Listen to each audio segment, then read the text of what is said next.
says that Crawford Canelo is a mismatch. I'm not saying that he wrong. I'm not saying that he wrong. But sometimes the wrong message can come from the wrong person. It's Wednesday I'm doing this video. I was gonna post this video for Tuesday, man, but shit. I mean for today. This probably go up Thursday. Might go up later, depends on how everything fall and shit. But it's 56 degrees today. And then they about to get jiggy outside in Detroit, my boy. They about to get jiggy. I can't get jiggy with this shit. They about to get nah. But yeah, nonetheless, man, sometimes the message can come from the wrong person. I just saying. But he ain't lying, but he said he don't doubt that Terrence Crawford can pull it off. He said he don't doubt it. He don't doubt it. But he just said he just think Canelo would overpower him. And obviously he been saying that he wants to fight fight Canelo Alvarez. But let's be real. Who would have a better chance of winning? Terrence moving up 3 weight classes or Berlanga? I'm going to go ahead and say Terrence Crawford. Berlanga, I really don't think Berlanga think he got a problem. I really don't. Because if he thought he had a problem, he would have stayed with Top Ranked and worked on his craft. And when you got a whole bunch of yes people around you, and this ain't, look at her, I ain't got no ill will towards him. I'll tell you if I don't like a motherfucker, and I'll tell you why. That's just how I'm cut. But on the real, if he knew he had a problem, he would have stayed with Top Rank. They would have slowed it down. And I'm actually a fan of Edgar Berlanga. Berlanga just need to learn how to get a rhythm going a little bit. That don't mean he had to fight off the rhythm all the time. You know, how to get a jab going. If he worked off the jab and then worked to get his head off the line, worked a little bit, just a little bit. You know, worked to get his head off the line with that power, jab, you know, had that jab to the body, jab upstairs, you know what I'm saying? And just get his head off the line just enough, you know what I'm saying? Just enough, you know, work on the footwork, get on the toes, and just work off the jab, bow to the body. He did everything off the jab. He did everything fundamental. He'd be a world champion with flying colors. With his God-given speed and power and ability, he'd be a world champion if he just mastered the fundamentals. If he just exclusively worked off the jab, he kind of reminds me of Jaime Munguia. I think Munguia is physically more, athletically, he's more gifted than Edgar Berlanga, in my opinion. But Munguia is another guy that's so athletic that he like to do things. He like to just throw punches and not work off the jab. And if they both learn to work off the jab, you know, they would be a lot better fighters. You know, they should do everything off the jab, especially in the beginning of the fight. You know, and people don't understand the importance of a jab. For most guys not named Roy Jones, the jab is like a layup. That's what it really is. You know, back when we was playing basketball, I'm born in the 80s. Back when we played basketball, you know, we had a layup line. Bam. You know, you just want to see the ball go in the hole. It's as simple as that. Here we gonna be somewhere. Pause. So you can get a rhythm.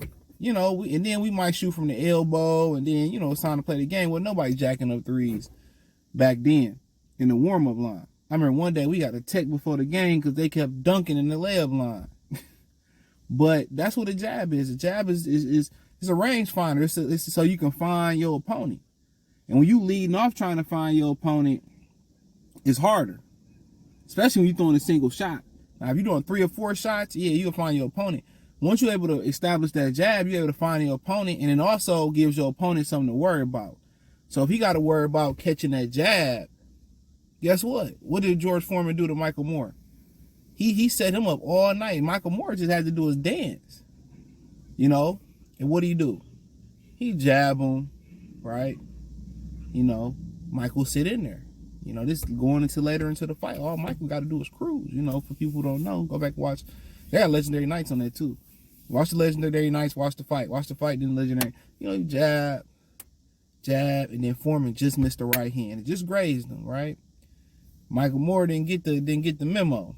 You know, he said I just missed it. You know, I kind of connected, and then you know what Foreman do? He jabbed, and snuck that right hand, slept his ass. Oldest heavyweight champion to win the belt. So that jab can just be an occupier. I mean, and I don't really like this guy, but I give him credit where credit's due. Triple G had one of the best all-around jabs in boxing. I done seen Triple G with Jonathan Banks. He with a rhythm. He you know, I done seen him step in with a power jab, and what that power jab do, when you step in with that power jab, it establishes geography. It establishes dominance.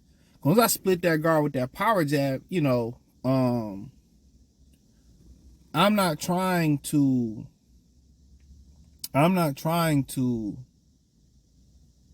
One second. And when you step in with that power jab, that sends a message that it changes the geography. And also you splitting the guard. You doing damage too. You really ain't looking to follow it up. You looking to say, you know, I'm trying to hurt you with this jab. So anything with a jab, you know, to the body, to the head, what you really just doing is finding the person. And now I can find them, and now I can control the fight with my lead hand. You know, now I really can control what he do. You know what I'm saying? And the jab is important in cutting the ring off too, but that's something else to speak on. But yeah, that jab, either, you know, it could be as a table setter, it can be as a, I done seen Larry Holmes win fights with it. I mean, it could be a table setter, it can be your best defense, it could be your best offense. I mean, Larry Holmes will tell you this: when in doubt, jab. You know, it can set up knockouts. I mean, even not throwing it is important, because you think it's coming. Now Munguia and Berlanga can land with their overhand lefts or lead off with their left hooks. Or you can hook off a jab, you know what I'm saying? Or you can feint the jab, come with a hook, or come down. I mean, the jab just, you know, when I don't have to worry about the jab, that's half the game won. Because if I ain't got to worry about a motherfucker jabbing, I can see Berlanga shots, I can see Munguia shots. But guess what? If he ain't jabbing, I guarantee you Kevin Cunningham will tell you this, Joel Diaz, any boxing trainer doing it. If that motherfucker ain't jabbing, unless your name is Roy Jones, what's the first thing you should do if he ain't jabbing? Jab. You should be jabbing. You should be jabbing. If he ain't jabbing, that's why Jermaine Ortiz lost. Had Jermaine Ortiz, and I thought he still won. I didn't really score it. But had Jermaine Ortiz really threw a jab, he'd have won just off that. But that's kind of what Berlanga missing. So it's kind of funny. And he wasn't disrespectful with it. He said, you know, I'm not down Crawford, one of the best in the world, but he's just like me. He think the size is too much. But I think Crawford got a better chance than Edgar Berlanga.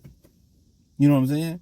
So it's funny coming from him. Like, he want to fight. I mean, I think there may be multiple welterweights that I may pick to be more competitive with Canelo than Berlanga. Berlanga just missing so many essential tools to be great. He has the physical talent. But the number one essential tool that he making is that he not looking at his flaws. He looking at himself like you looking at your, you know, people look at their kids and they don't see the flaws and they don't see the issues. You know, he got a lot of flaws. And if he just mastered the fundamentals, mastered the footwork, mastered the jab, and what he already got, and get a little defense, be a bad motherfucker. To be honest. Be a bad motherfucker. But, you know, I just think Crawford is, you know, just take the name. Crawford is a more competitive fight. And I understand him giving his honest opinion. Everybody want to be like MC Breed. Rest in peace to the great MC Breed. Shout out to him and the late great Tupac, MC Breed, all that. I got to get mine. You got to get yours. That's what it is, you know. Everybody want to get that payday and all that, but he ain't ready for that. He ain't ready for that. Everybody tell you. So it's funny, the message coming from Berlanga, it's not that I don't agree with the message, but it's just who it's coming from. They kind of like, say if you are a good-looking fellow and, you know, you give a girl a compliment, and then you an ugly motherfucker over here, or maybe you're not attracted to her, you give her a compliment. One dude is probably going to get the cheeks. The other dude going to get a call from human resources and possibly lose his job. So who the message comes from is everything. And I'm not saying it's wrong, but that first thing people gonna say, hold on, Berlanga, I know you ain't lobbying to get the fight because you don't deserve to fight.